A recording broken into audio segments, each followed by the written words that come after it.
मनुष्य को विचार करना चाहिए कि मनुष्य और पशु में किस बात का भेद है। शारीरिक व्यवहार में सब समान है। लौकिक पारलौकिक सब सामग्री दोनों को एक सी प्राप्त है। यदि भेद है तो इतना ही कि मनुष्य को वह ज्ञान प्राप्त हो सकता है जिससे मुक्ति हो सकती है, क्योंकि मुक्ति का कारण मनुष्य शरीर में ही प्राप्त हो सकता है। प्रकृति ने केवल मनुष्य शरीर को ही वह श्रेष्ठता दी है जिससे कि सार शब्द को प्राप्त कर सत्य पद को प्राप्त हो। सांसारिक धन वैभव के लिए लड़ना झगड़ना, जीत हार पाना सब पशु धर्म है। विषय वासना की अपेक्षा एक चक्रवर्ती राजा व महान दुखी दरिद्री पुरुष दोनों तुल्य हैं। एक राजा अथवा जाति दूसरे से लड़ते, भला बुरा कहते और द्वेष करते हैं, वह सब पशु बुद्धि से ही करते हैं, क्योंकि यह गुण पशुओं में देखे जाते हैं। जैसे जंगली घोड़े का झुंड और उनके चरने के खेत अलग अलग होते हैं। यदि एक झुंड का कोई घोड़ा दूसरे झुंड में आ जाए तो परस्पर घोर युद्ध करते हैं। इसी प्रकार बंदरों में भी होता है। जैसे बटेर पकड़ने वाले अपने पालक बटेर को ले जाकर खेत में बांध देते हैं और उसके चारों तरफ दूर तक जाल फैला देते हैं। जब पालक बटेर शब्द करता है, उसके शब्द को सुनकर खेत में रहने वाले जंगली बटेर उसे मारने के लिए दौड़ते हैं, क्योंकि उन्हें इस बात पर क्रोध आता है कि हमारी जागीर में यह दूसरा बटेर क्यों आया। उसके निकट जाते ही सब के सब जाल में फंस जाते हैं। इसी प्रकार जो मनुष्य परस्पर राग द्वेष करके नाशमान पदार्थों के लिए लड़ा करते हैं, वह पशु पक्षी से न्यून नहीं। उनमें मनुष्यता की गंध भी नहीं होती। सच्चा मनुष्य वही है जो पशु धर्म से अलग हो, शुद्ध मनुष्य धर्म को धारण करता हो।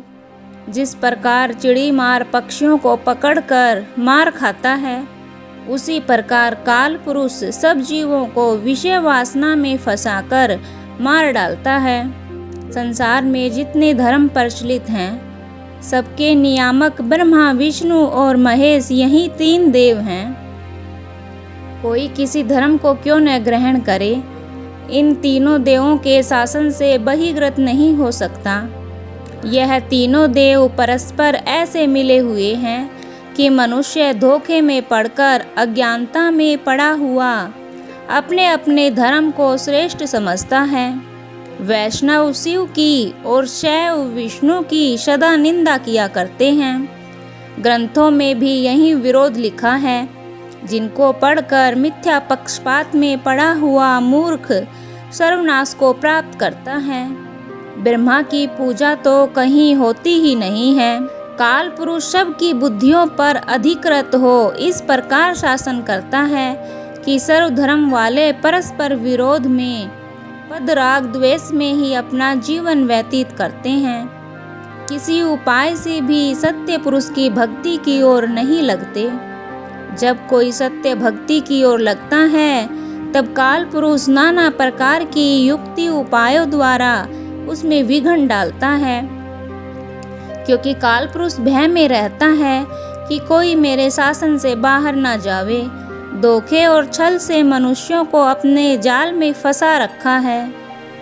भवतारण का उपाय सब मनुष्यों को जानना चाहिए कि जिसको वह निराकार निर्लिप्त परमात्मा कहते हैं, वह केवल ठेकेदार है। बाकी सब परमेश्वर उसकी ओर से कारबारी हैं। सर्वश्रेष्ठ प्रभु अजर अमर एक रस आदि गुणों वाला परमात्मा इन सब से भिन्न है। वह केवल सतगुरु की कृपा द्वारा ही जाना जाता है। 1,80,000 पैगंबर हो गए, वह सब उसी ठेकेदार के पुत्र हैं। सब के सब उसी एक ही की साक्षी देते आए हैं। किसी ने ठेकेदार की सुधि बतलाई, किसी ने दूसरे खुदाओं का पता बतलाया।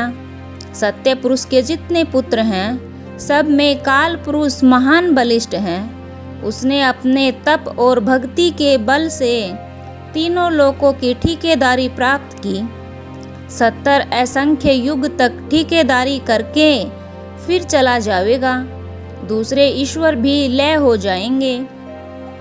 शुद्ध परमात्मा जिसकी सत्ता में सब है, उसकी भक्ति करने से मुक्ति प्राप्त होगी। ब्रह्म, जीव, ईश्वर, माया उसी के शासन में है। कहने, सुनने, बुद्धि, अनुमान सबसे परे है। सतगुरु की दया बिना उसका मिलना असंभव है। जो कहने, सुनने, विचारने में आता है, वह सब माया है, मिथ्या भ्रम है।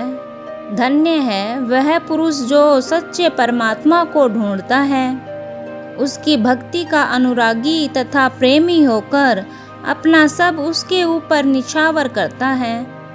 उसी की कृपा से भवसागर से तरा जा सकता है। दूसरा कोई उपाय नहीं है। जो कोई काल की फांसी से बचा चाहता है, वह साधु की सेवा और संगति करे, अपने को सतगुरु की कृपा योग्य बनावे। सेवा और भक्ति बिना सतगुरु की दया नहीं हो सकती।